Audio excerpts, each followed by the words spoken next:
All right, and we are live. Yay! Yay! All right, so we look good on that end. Wonderful. Okay, great. Well, hey everybody, welcome to another episode of the Author's Tea. This is, of course, season 2. And if you don't know what the Author's Tea is, it is where I sit down with some amazing, amazing female authors who have written and published their books. And I believe that you need to know them, you need to hear their story, you need to support them. And so I have opened up my platform to offer them to you. And for those of you who do not know who I am Kristen R. Harris. I am the creator of the Author's Tea, as well as the Scribe Tribe. We'll get into that a little later. And a host of other amazing things. Go find me, KristenRHarris.com. You can find out all the things that I'm doing, but that's not what I'm here for today. I am here to introduce you to not some, but to an amazing young lady by the name of Raelyn T. Purham. And she is just amazing. So before I get into who she is, I got to remind you guys that we here at the Author's Tea, this is where the authors spill the tea on their books and things. And actually today I have my I'm the one that got away mug. I'm throwing it back to I'm the one that got away. So I am excited to chat with Raelyn as she shares and spills the tea on her book, From One Girl to Another. Oh, I can never get this in the frame right. There it is. From one girl to another.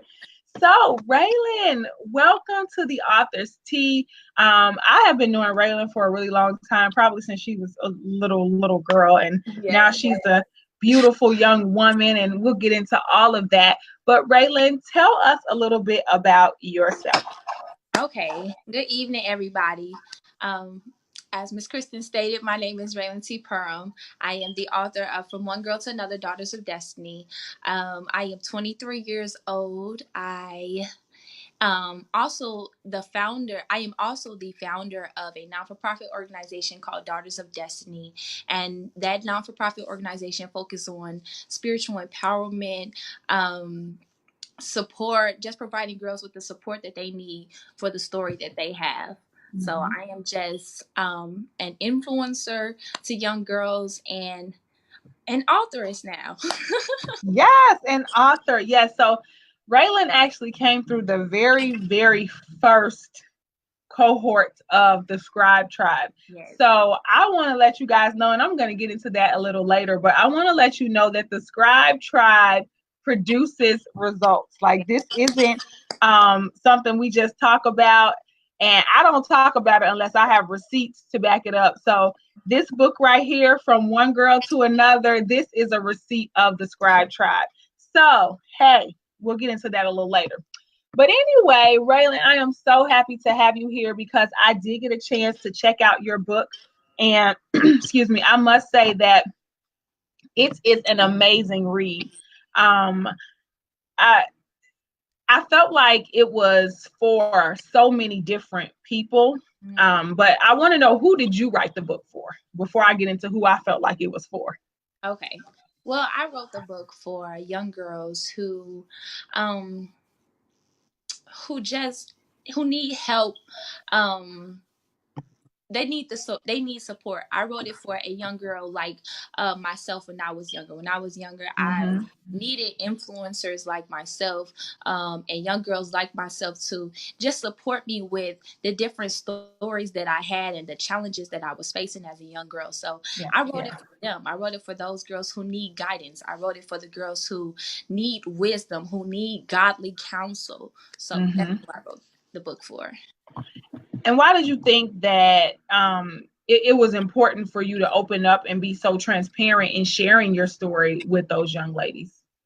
I believe that in our culture, we have a bad habit of forgetting where we've come from. So Mm-hmm. if we don't open up and share our stories, the girls, they really don't have any, they won't feel like we're able to relate to them. So Yes. if we open up and share the stories that we have and the experiences that we have gone through, that makes us relatable to them. That makes them more vulnerable to us, and you know, it opens them up to just share with us more things. about Yes. themselves. They're not so closed up like, oh, I can really relate to this. Like, you have been through something. I know why they think when you get older you don't go through anything or anything like that, but it's like, you know what, I can believe what you're saying because you just told me this, and I'm going through this exact same thing right now. So Yeah, I think it's different when it's someone who's closer in age to you, who you can more identify with as a peer, although they may not be your peer, as opposed to someone who may be, maybe closer to your parents' generation, and they're telling you something, because coming from them is still more like a parent, and it's like, you're an adult, you don't understand. My oldest daughter, my kids tell me, all, you just don't understand, and I'm like, but really I do. And right. so I think that your book, as you said, you wrote it for young girls, and as I was reading it, I told my oldest daughter, I can't wait for her to read it. When I'm done, I said, as soon as I'm done with this interview, I'm going to give you this book for you to read. Um, but I also, as I was reading it, I felt like it was for adult women as well. There were so many things that I feel like women who are much more mature, much more past that stage of young girl or tweens or teens, there were so many things that they could take away too. And you really talk about a lot of things. You tackle a lot of things, from forgiveness to praying for others, dressing appropriately, relationships. I mean, it was a lot that you tackled. And unfortunately, we both know that age doesn't necessarily mean that, you're mature or that you have all the wisdom that you need. So I do think that the book can really speak to a lot of different people at various age levels. So I want to commend you on that, because Thank in you. order to write a book that's able to transcend different ages, it really takes skill. And even when I was reading, I was like, oh my God, I can't believe this girl is just 23. I didn't know how old you were, but I knew you was young. So you are very wise beyond your years. Thank you. Thank You're you. welcome. You're welcome. So one of the things that I really loved is that the story was very transparent. You share your truths in a way that some people aren't courageous and brave enough to do. But I wanted to know, because in sharing your truth, and I know this because I share my truth a lot, you sometimes have to expose other people's truth. So how did the people around you who were kind of exposing these truths, how did they react to knowing that you had these stories in your book? That's a good question. um, well, let me say, if they reacted negatively, I do not know. They They have didn't tell not you come about it. to me and said anything like that. But I can't say from what they have read. I guess they were just kind of surprised, like, "Whoa, I didn't know you put that in there." Just taken aback a little bit, but it was nothing too drastic or anything like Right, right. that. It was, oh, I you mean, did you have any second thoughts about sharing things that you felt like would have been, kind of sensitive matters for other people? Did you have any issues like that? I did not have any second thoughts because I was just focused on because throughout when I was writing this book, I was not only writing this for other people, but I was I guess you could say it was a healing process for me as well, Mm-hmm. because I always say that I didn't write the book, God wrote this book. So Mm-hmm. as he was, telling me what to write and just guiding my hands and just telling me the words to put onto the paper, it's like I was getting these revelations myself. So it's like I wasn't really focused on, the other people per se. I was just Mm-hmm. focused on getting what I needed from writing Yes. this and from getting this information out. Wow. Wow, that's powerful that you say, you didn't write this book, but God really was just speaking to you and writing it. One of the things that I remember in reading, like in the intro, Mhm. you basically said it was never your plan to write a book. So tell me a little bit about that. Okay, it was never my plan to write a book.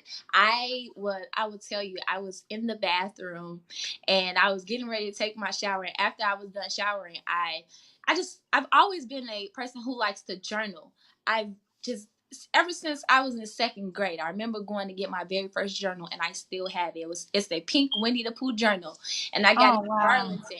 And I always like just putting what I feel on paper. Mm-hmm. So this was one of those moments that I felt like I needed to get back to, where I started. And Mm-hmm. so I was just writing down how I felt that day and just different experiences that I was going through throughout the week. And God said, this is not this no this is for you. This is not this is just for you. You need to make this a book. You are going to make this a book. So I Wow. paused. I'm like, make this a book. How am I gonna make this a book? Like, I Yeah. don't have any intentions on doing that. So he said, no, you're gonna make this a book. So after that, I just started making it a book. This chapter 1, chapter 2, and that's how it Wow. began. So it really was born from your journaling. Yes, I definitely. think that's really important. That's actually something that, well, you've been through the scribe tribe, so you Yes. know how I teach.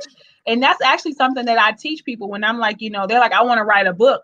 Mm-hmm. Do you journal? Because you probably have a book Right. already started or finished in the pages of those journals, especially if you have some things that you went through, especially those painful spots, because that's where we really birth the most purpose in that pain. Mm-hmm. So if you have something like that that you've been writing, you probably already have started a book. So I'm so happy that you shared that and happy to know that that's where it was born from.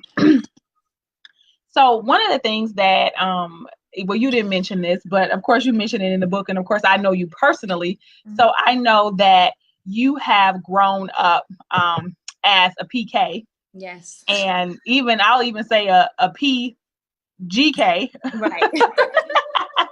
a preacher's kid and a preacher's grandkid. Mm-hmm. And I know in the book you really talk about, you touch on some things about there were times when you acted out and maybe you were hanging with the wrong crowd. Do you feel like growing up that way as a PK, do you feel like that kind of impacted the way that you acted? Because I find that sometimes people want to just kind of rebel because they don't want to fit into that mold. Did Mm-hmm. you ever feel that way growing up? I did feel like that because all of my friends knew that I was a PK, and it's like, okay, you a preacher's kid, you can't do that. You have friends that would actually say that to you, so it's like, you Mhm. know what, I can show you better than I can tell you what I can do. So that's where the rebellious demeanor came from.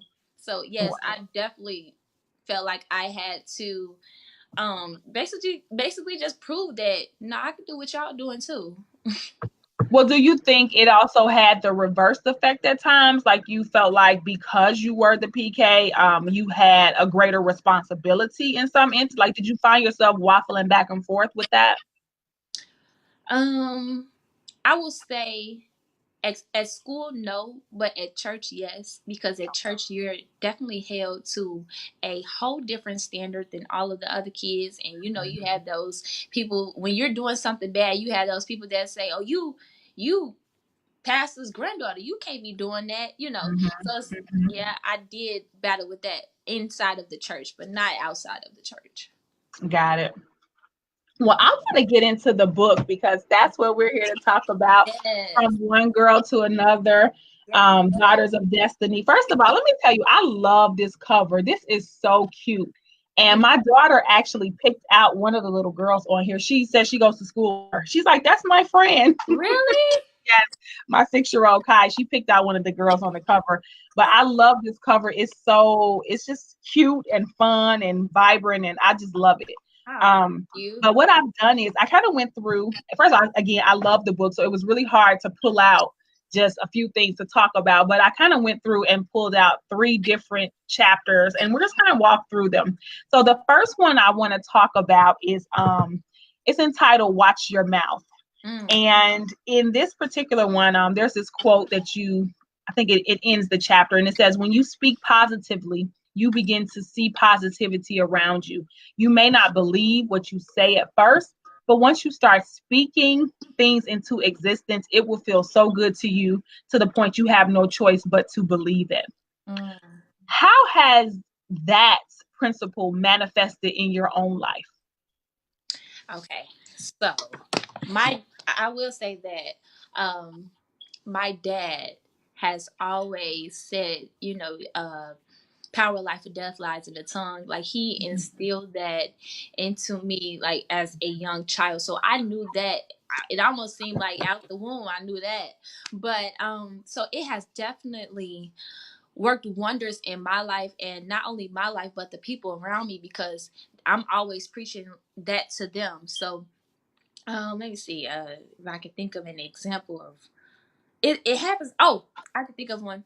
So today, well, every time I go to the mall, I say that I am always going to find a spot close to the door. It's every time I'm in the car, I'm going to get me a very close spot. So every single time my mom is in the car, my brother's in the car, he'd be like, "Oh, Ray did it again." I said, "No, God did it again." It's because of what I'm speaking to the atmosphere. It's it's the atmosphere is obligated to respond to what I'm saying. So it I love always it. works. Yeah, you know what? I like that you use such a simplistic example, because it's like, we try to complicate this. Like this can work, like the power of life and death being in your tongue, that applies to the smallest things to the biggest things. We can call out those things that we want to see, those huge big dreams, or it could be something just as simple or as small as, when I get to this place, I'm gonna have favor. I'm gonna have this parking space right here, and I do that all the time too, especially when I'm going places where I know that parking can be of a such. I'm like, when I get there, it's a parking space waiting on me. I pull up. I'm like, thank you, Lord.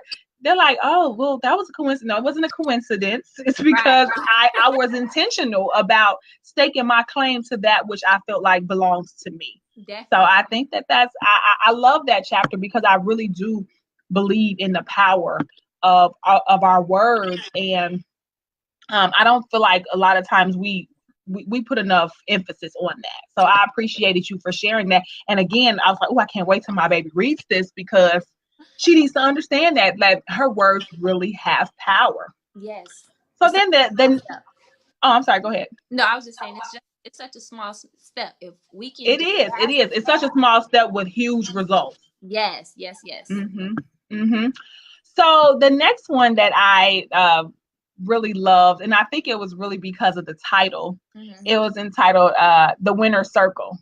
And for those of you who don't know, I host a podcast. God put me up on game, and I say it's the podcast for winners, because I believe that God shares the game with us so that we can win at this thing called life. And so every time I come on the podcast, I'm like, hey, winners, and welcome to the winner circle. So when I saw that one, it immediately jumped out at me. And one of the things you said was surrounding yourself with individuals who have the heart to please God as much as you do is very important. Yes. As a young lady, like as you said, you're 23 years old. How difficult, or what did your journey look like to embracing that truth? Because I know that sometimes, we want who we want as our friends, whether they're good for us or not. So what has that looked like in your life? Okay, so I was really favored in that area. I found my friends in sixth grade, as early as sixth grade, and from then on, we have been friends ever since. Wow. They were friends. I feel like in sixth grade, I was even looking for friends who were in church, because they can understand when I say I can't go out on Wednesday because I have Bible study, because they have Bible study too. Or I can't come to a basketball game on Tuesday because I have choir rehearsal, because they have it too. You get what I'm saying? So I felt like I was always very picky of that, even as a child. It sounds weird, but it's like when you have parents who, instill those kind of things in you, you just pick up on it right away. So yes. But yes, I would definitely favor in that area. Can you repeat the question one more time? No, I'm just saying, just tell me about your journey. Like, was it easy? Well, I guess it was easy because you were just favored. But Right. What would you say to the young lady who finds it a struggle because it's not just that easy for her? Maybe those type of friends aren't readily accessible or available to her. Like, what would you say to a young lady like that? I would say she would have to identify what is more important. Is it more important to have people around you who are not equally yoked, or is it important for you to just be by yourself until God gives you bring some individuals in your lives who match your lifestyle or match your beliefs?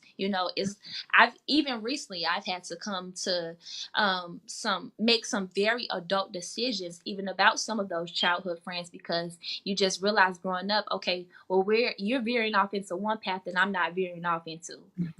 You want to try certain things that I'm not willing to try. So it's up to you. What are you willing to compromise? Are you willing to compromise your beliefs, or will you sacrifice those friends who don't mean you any good so you can, continue to grow and prosper and live the way God wants you to live? Yes. And let me tell you, that's really a lesson that you will continue to learn. It's something that you continue to live out. I mean, I'm 38 now, and I just recently, as in maybe like a couple of weeks ago, had to cut the ties with somebody in my life because I understood that we're just not headed in the same direction. We don't have the same interests. We're not pursuing the same things. And what good is this? It's like I had to prune. Like this relationship is bearing no fruit in my life. Exactly. And I had to prune. And so I understand that, that's just a journey that we're all going to have to go on and continue on it. And every now and then you got to check that circle to make sure everybody is still winning, right? Like just because we were winning in 6th grade and then we were winning at 20 and then winning at 30, we may not be winning together now. And you have to continue that process. So again, I'm telling you, I cannot wait for my baby to read this book, because that is one of the biggest things we talk about are these friends. Okay. These friends nowadays, they're different breed, different characters, and I'm telling you, it's hard. It can be hard sometimes. It definitely can, because the devil will use your how comfortable you were. He'll use that against you, and he'll try to bring those friends back into your life. And it's like, well, these are the people that know me. But you got to get rid of that stuff. So get rid of that dead. Absolutely. Absolutely. So then the last one that I really, again, it was so many. It was really hard for me to pick just 3. But double for your trouble. Let me tell you, I read this story, and I'm going to let you tell your story, because it's your story, and I love when people tell their own stories. Okay. But you tell this story about losing some of your most prized possessions in storage. They were in a storage unit. And like the revelation that you got from this and just the lesson that you took away from that, I want you to share that with the Authors T viewers, because I thought it was such a beautiful story. And I really felt your pain. I did, because I've lost some things, maybe not like that, but I know what it's like to lose something, or not even, it doesn't have to be material, as you said. It could be something, that's not tangible, whether it's your peace or your whatever, your security. And I know what it's like to lose those things, but you had such powerful revelations. So I really want you to share that story with the viewers. Okay, so we had a storage unit. We were in the middle of moving, and my mom had to get us a storage unit because all of our things, we had to, basically in the transitioning process before we found a house, we had to stay with somebody else. So she put all of our things into a storage unit. When we did finally get the house, we came back to the storage unit. We got some things. All the things couldn't fit onto the truck, and my mom said, okay, well, we're going to come back for it. So I said, okay. So after a while, you sometimes forget about things just on the go with life and things like that. You just forget, like, hold on, I still got some stuff in the storage unit. So mom said, call up there and see if they still have the things in the storage unit. We're going to go back and get it. So I'll call, then I'll say, yeah, they got it. Then I'll call again. I'm like, Mom, they still got the stuff. Okay, we're going to get it. We're going to get it. Had to pay some money to get it out. So you had to get that money together as well. But make a long story short, I was not able to get my things out. And what I had in that storage unit, I had a prom dress inside of it. I had, I think it was my first pair of shoes that I bought at my, cause I was working at the time. Well, no, not at that time, but when I was working in high school, my very first shoes that I bought with my check, they were inside of the storage unit. And, a few other things that my grandmother had given to me was in the storage unit. And I was just really, really upset with my mother. It's like, okay, how you just forget, but I didn't feel like it was as big as a problem to her as it was to me personally, Mm-hmm. because she had experienced something like this before I was born, something like that. So she experienced it before. So she didn't really magnify the issue like I wanted her to. And I didn't feel like she really understood the type of pain that I was going through. Because like I said in the book, it's not sometimes it's not the material things, but it's the memories that come with Yeah. things in that storage unit. And in the middle of me writing that chapter, God spoke to me, and this, I'm telling you, this chapter was really, really helpful to me, because he was really speaking to me and just bringing things and just showing me my future while I was writing this chapter, and just showing me different things that were going to come to pass, which caused me to be able to rejoice after I wrote the chapter. But he just said, I'm going to give you double that dress you got. You're going to be on the red carpet, and you're going to have a dress 10 times that Wow. that you had. Wow. You know, those shoes, you're going to be able to get those shoes and then 10 more after that. So that revelation that I got from writing that chapter was just simply amazing. And for that alone, I just couldn't be more grateful for, that story. So you sometimes, not sometimes, but in the midst of every negative story, there is a silver lining. God can actually use that story and help you appreciate other things in the future, or Wow. help you look forward to the future, those things that are to come. So I'm looking forward to it. I'm ready. I'm ready for all of that stuff to come back double for my trouble, because I went through some trouble in that chapter. You did. And you know what I hear you say, like even in the moment when you were penning that chapter, the way you received your healing, I think that's so important. I'm always talking. I love the authors too, because I like to share, you guys' books with the public, but I also like to inspire the writers, which is why I bring the authors on here. And so when I hear you say that you were writing that story and in your mind you were just sharing with the idea of helping someone else, but in that moment, because writing is very cathartic, you got your healing. You Yeah. got your closure to that situation. You were probably able to release whatever anger you had towards your mom. It's like, and sometimes it's like that. People around us may not understand why we're so affected, why it hurts so much, because we've lost what we thought was very important to us. But in that moment, God released you of all of that and just told you, look, baby girl, I got you. Like Right. what you lost pales in comparison to what I have for you. Definitely. So I really wanted you to share that story. I thought it was beautiful. I did. I Thank love you. that story. Thank you. One of the things that you shared in the book, in the near the very beginning, and I want to read this quote because I thought that I don't know, I just really loved it, because and I'm gonna tell you why in a second. But you said, my family is who I grind for. They don't always act like they should, or even make me feel like they know that to be true, but it doesn't matter. My family and I have seen the worst, and they deserve so much more than what they have now. I was like, man, this girl right here. And let me tell you, because I have a few very close friends who I have heard them say out of their mouth that, I know what God has for me. I know where he's taking me. I know he's about to blow my mind. But because my family has not supported me, because, like you said, they don't always act the way they should, Mm-hmm. they don't get a piece of the pie. Mm-hmm. So when I read that, I was like, man, I need to photocopy this page and pass it out to these people who I have heard say this. Like, so how do you say that with such conviction and mean it? Like, that it doesn't matter how they act. Like, I know that I'm grinding for my family. I guess I could say that because of, I guess, who God has been to me.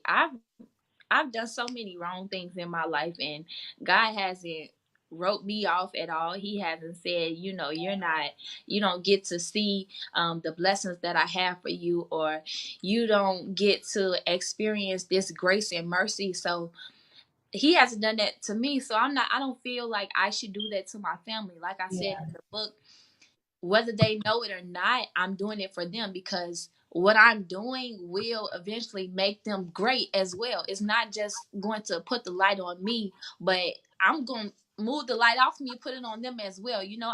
If I have a business, you're gonna have a job. You get what I'm saying? So that's that.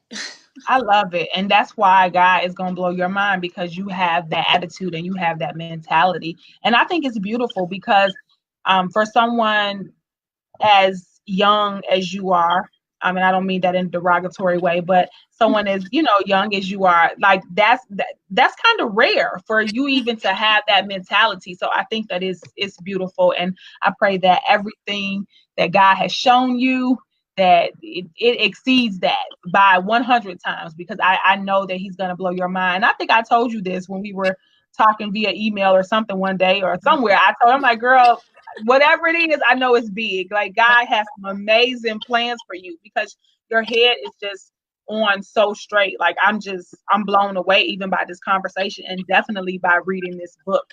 Thank you so much. You're welcome. So, one thing I ask everyone who comes through the author's tea, because I believe that hashtag writers read, what is one of the greatest books that you have ever read that you would like to share with the audience? One of the greatest books I have ever read. Oh my goodness. I can't think. I called the Kiss That Made Them Cry by Lisa. I can't pronounce her last name. It's like Bever or something like that. Okay. What is that about? Oh, what is it about? Let me remember. Now, wait a minute. Was it really the greatest book you ever read? You don't even know what it was about. No, I don't remember, but it was a good book. My dad gave me the book when I think I was a junior in high school, and I read that book, and that even caused me to start doing some journaling. I don't think I finished the book, but it was a great book because of it was, I don't know, I don't remember what it was about, Miss Kristen. Well, why did it stand out to you? Like, why do you remember that it was just that powerful? Is there one thing that just really stuck with you about it? One thing that really stuck with me.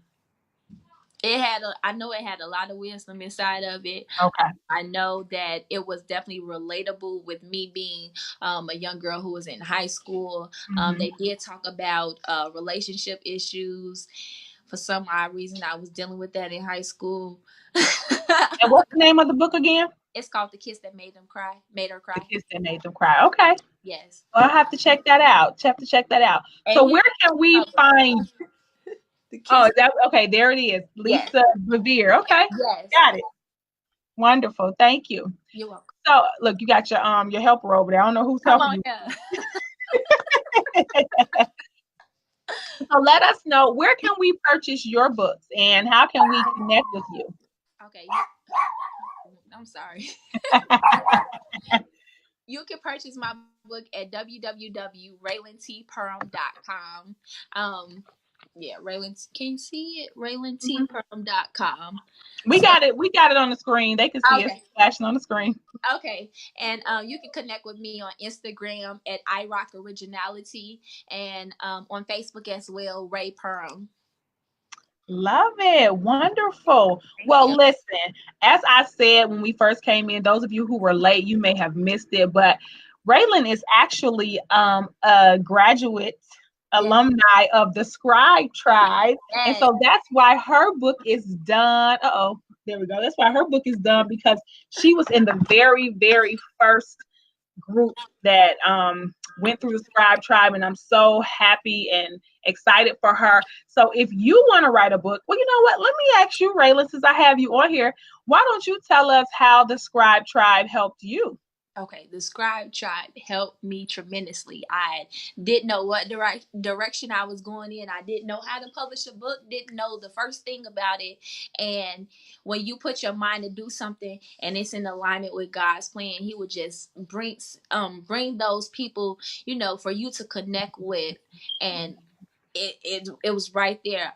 We were friends on Facebook, and so that's how I got into it. My dad and I actually did it together. Yeah, tell him I'm still waiting on his book. Right, we all are, yes. But yes, it helped me tremendously. I mean, every single tool, it was a very detailed like all the lessons were very detailed. Like you didn't leave anything out.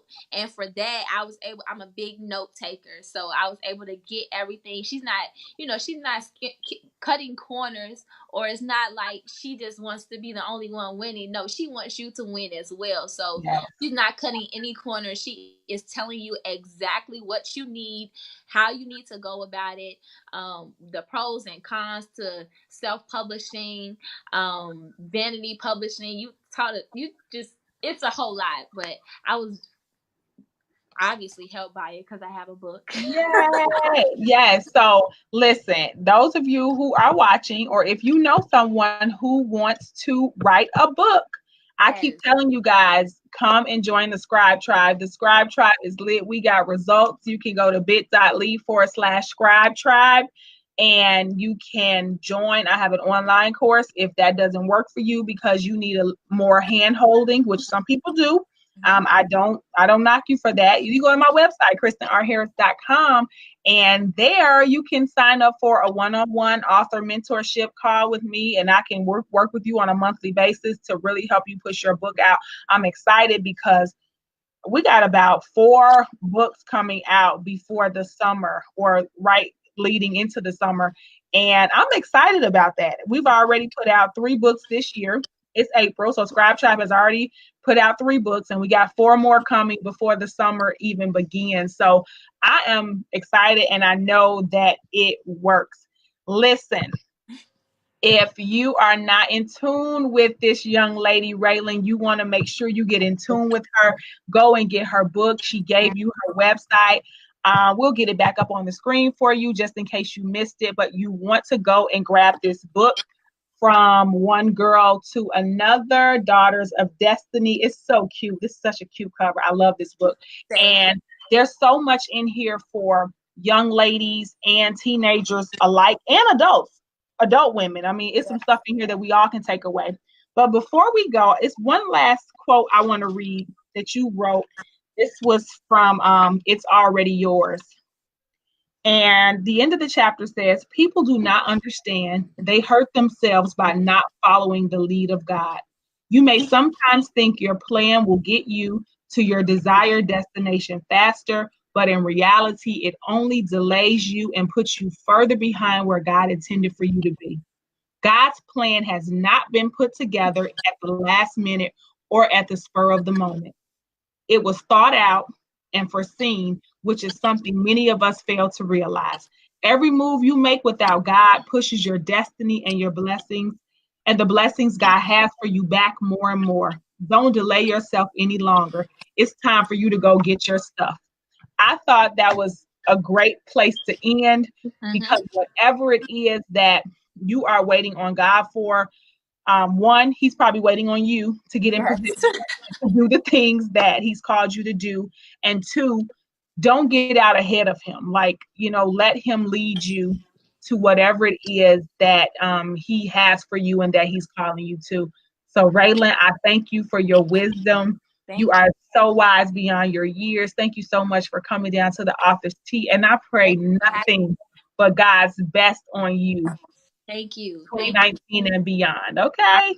Thank you so much. Yes. Thank you guys so much for tuning in to the Author's Tea. We will be back in 2 weeks. Coming up next, we have Dr. Kisha Roberts Tab, and I'm excited about her book. So I will see you guys in 2 Thursdays, same place, same time. Until then, I'm Kristen R. Harris, and I'm out. Bye. Bye. Thank you.